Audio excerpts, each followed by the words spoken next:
नमस्कार। आज हम 10 महाविद्याओं को अपने से जोड़ते हुए एक नए ढंग से समझते हैं। जब भी हम 10 महाविद्याओं का नाम सुनते हैं तो हमारे मन में उग्र देवियों, रहस्यमय चित्र और तांत्रिक प्रतीक उभर के आते हैं। लेकिन क्या महाविद्याएं सिर्फ मंदिरों में हैं या वे आपके भीतर घटित हो रही अवस्थाएं हैं? सच ये है कि 10 महाविद्याएं कोई कथाएं नहीं हैं, वे मानव चेतना के मानचित्र हैं। हर महाविद्या आपके मन की एक परत को तोड़ती है। हर देवी आपके भीतर जमी एक परत को समाप्त करती है। इस वीडियो में हम महाविद्याओं को चेतना के विज्ञान के रूप में समझेंगे। जब इन 10 महाविद्याओं को सही क्रम से और सही दृष्टि से समझा जाता है तो साधक को ये बोध होता है कि साधना का लक्ष्य देवी को पाना नहीं बल्कि स्वयं देवी स्वरूप हो जाना है। पहली महाविद्या है काली। काली अर्थात विघटन।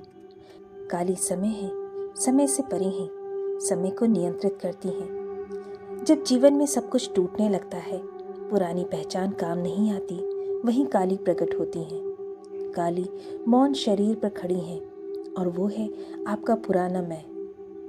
मन की इस अवस्था में अहंकार टूटता है, भूत और भविष्य से पकड़ छूटती है। काली का नियम है कि जब तक पुराना मरेगा नहीं, नया जन्म नहीं लेगा। की साधना में श्वास को क्षण भर स्थिर कर प्रत्येक विचार को ऐसे त्याग देना है मानो वो आपका नहीं है। काली के बाद अंधकार आता है और अंधकार में प्रकट होती है तारा।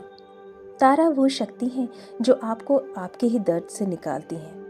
मन में जमी पुरानी स्मृतियाँ, भय, ट्रॉमा, तारा उन्हें काटती नहीं है, उनसे पार करवाती हैं। मन सिखाता है कि अंधकार से डरना नहीं है, उसमें चलना है।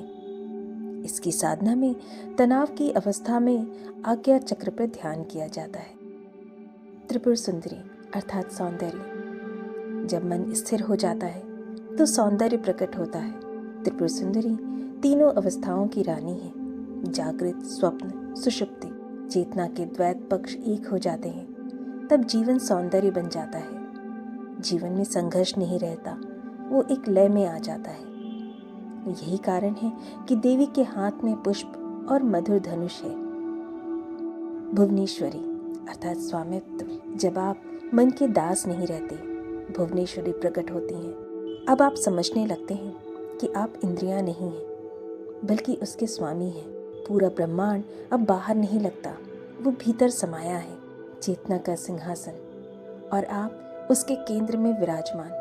इसकी साधना में मन को एक राजमहल मानकर स्वयं को उसके केंद्र में शांत भाव से स्थापित करना होता है। भैरवी अर्थात तप। अब अग्नि आती है। भैरवी है परिवर्तन की ज्वाला। ये अग्नि जलाती नहीं है, शुद्ध करती है। आलस्य, भय, अस्थिरता, सब अशुद्धियां भस्म हो जाती हैं, क्योंकि स्थिर एकाग्रता की अग्नि में सारी अशुद्धियां नष्ट हो जाती हैं। तंत्र कहता है जिसे सिद्ध होना है उसे तप से गुजरना होगा। छिन्नमस्ता अर्थात अहम विच्छेद। ये सबसे कठिन चरण है। यहाँ सोचने वाला पीछे हटता है।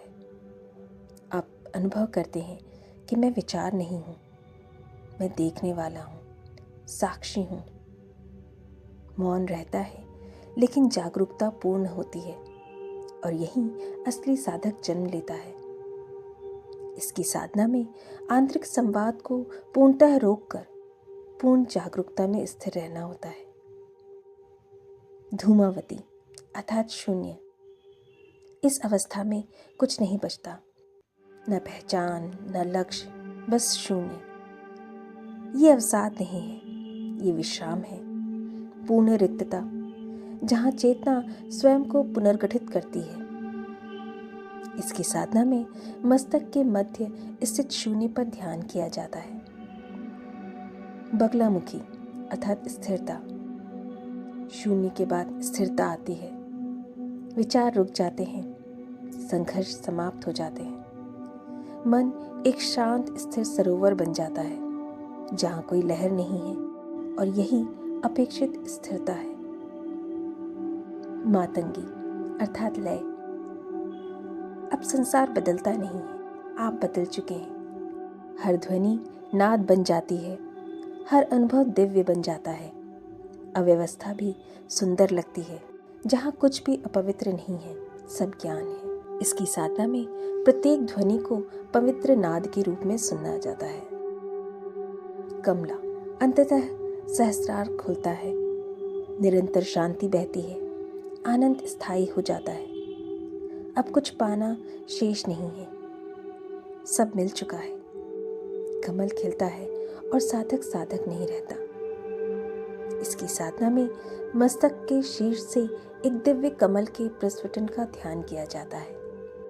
10 महाविद्याएं केवल 10 देवियां नहीं हैं, वे आपके भीतर जागते 10 स्तर हैं। जो काली से नहीं गुजरा वो कमला तक नहीं पहुंचेगा। आप देवियों के बारे में नहीं जान रहे, आप स्वयं के जागृत होते आयामों को देख रहे हैं, उन्हें जान रहे हैं। प्रत्येक चरण आपके मस्तिष्क और चेतना को पुनः गढ़ता है। जब तक ये अनुभूति ना हो जाए कि आप और समस्त ब्रह्मांड वस्तुतः एक ही हैं,